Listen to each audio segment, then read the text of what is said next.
Hi everyone and welcome back to another Rainbow Six video.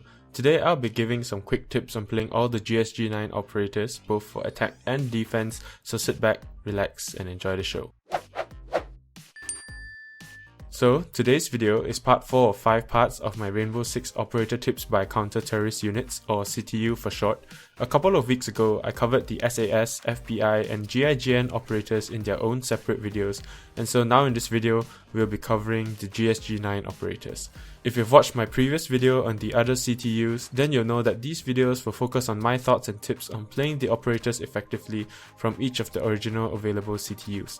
The plan is not to go too in-depth into each operator and their guns, but just cover very briefly how I like to play each operator in terms of their gadgets, and what I think is a good way of playing them to effectively win rounds. The main goal for these guides is to help new players decide which operators they want to purchase first, since renown is precious at the beginning, and also to give them some tips on how to play each operator effectively. These tips may even be helpful for seasoned players who maybe haven't got a chance to try out certain operators, so stay tuned and maybe you'll learn something. As with all other original CTUs in Rainbow Six Siege, there are 4 operators in the GSG9 CTU, 2 in attack and 2 in defense, and these are IQ, Blitz, Bandit and Jaeger. So to start off, let's talk about the attacking operators first. Starting with IQ, using her unique gadget, she can detect all electronic gadgets within a certain range, and so that includes all the CCTV cameras, enemy unique gadgets, drones with your teammates, and even Pulse's cardiac sensor when he's using it. While I wouldn't say she has a very strong ability, I would say that her main strength is probably to counter Valkyrie, since Valkyrie's cameras, when placed right and is not found by the attacking team, can be very detrimental to the attacking team. Furthermore, Valkyrie is a pretty popular pick most of the time, so it is a good idea to have a counter for her. Another of IQ's strengths is that with the recent patch, she now has access to frag grenades, and as you may know, frag grenades are quite powerful in this game, as it allows you to finish down enemies relatively safely, flush out camping defenders, denying areas for a brief moment and all sorts of good stuff, and so that's why it is definitely one of the better secondary gadgets the attackers can have. The biggest counters to frag grenades are Jaeger's active defense systems, since they essentially nullify frag grenades to enter a room. But guess what counters those active defense systems? IQ! With a gadget, she can see if a room is defended by those systems or not, and if it is, she can try to take those out safely knowing where it is, and then she can freely throw grenades in after that. So that's pretty sweet. When playing as IQ, basically just try to follow Valkyrie with your drone at the start and see roughly where she threw her cameras. That way you can look for them when the round starts with your gadget. After that, just make your way toward the objective and take out key electronic gadgets if you can, like Jaeger's ADS systems, mute jammers, etc. that are stopping your thermite from breaching those reinforced walls.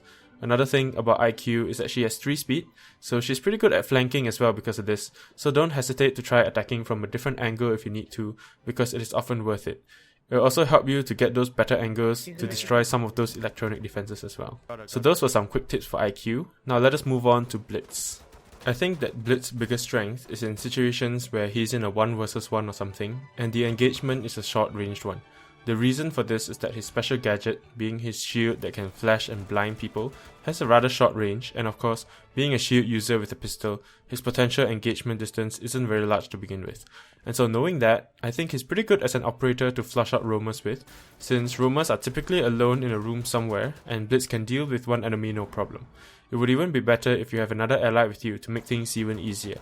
While Blitz does have a shield, it might be a bit more difficult to siege the room with Blitz as compared to say Montagne, because Blitz struggles with attacks from multiple sides, so it might be a little tough.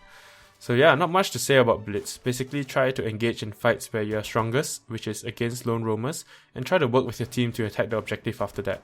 He does have access to a breaching charge or smoke grenades as his secondary gadgets, so those might be useful for capturing the objective room. Those smoke grenades are incredibly useful now when paired with Glass, since Glass is pretty strong now with his thermal scope being able to see through smoke. So yeah, that's about it for Blitz, as well as the attacking side of the GSG9 CTU. Now let's move on to the defending GSG9 operators. Starting with Bandit, Bandit can put down up to 4 batteries that will electrify metal gadgets or objects. Typically these will include reinforced walls, deployable shields or barbed wire. The most common and probably strongest use for it is to electrify key reinforced walls, since that would make it that much harder for Thermite or Hibana to breach through those walls. They would first need to take out the batteries if they want to destroy the walls, and so it is often worth it to electrify the few very important walls to slow down the attacker's push. As Bandit, I typically go straight to reinforcing those key walls and immediately putting my batteries on them at the start of the round. If you like, you can always leave one battery in your inventory for the Bandit trick.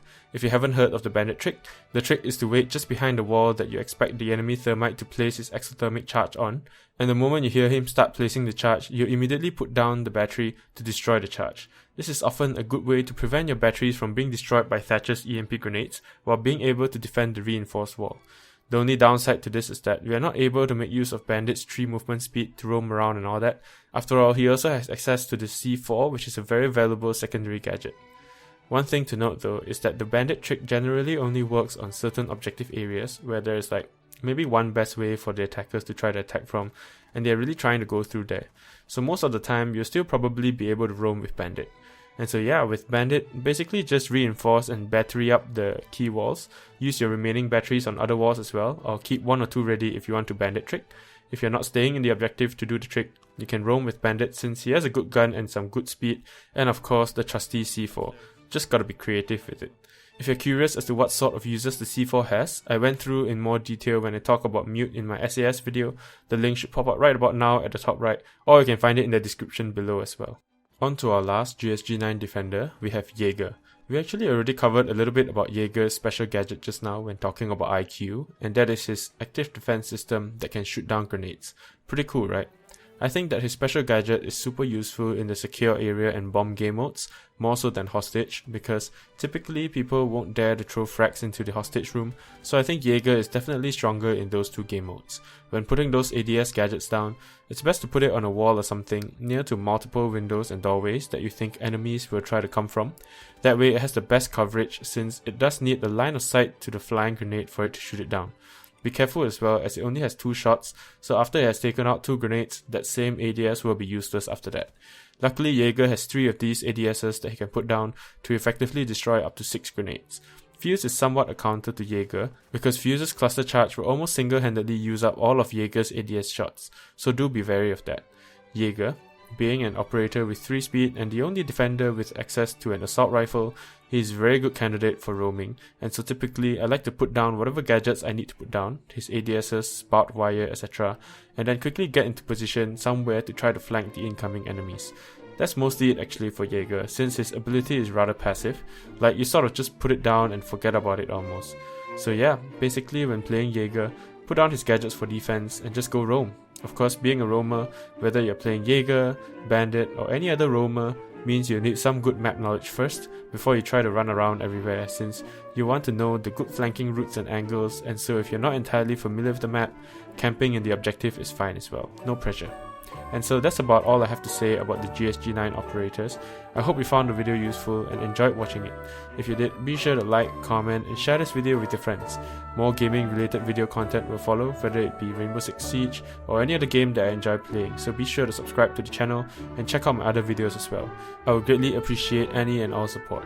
Thank you so much for watching the video, and until next time guys, have a great day, keep gaming, stay chill, and I'll see you in the next one. Bye bye.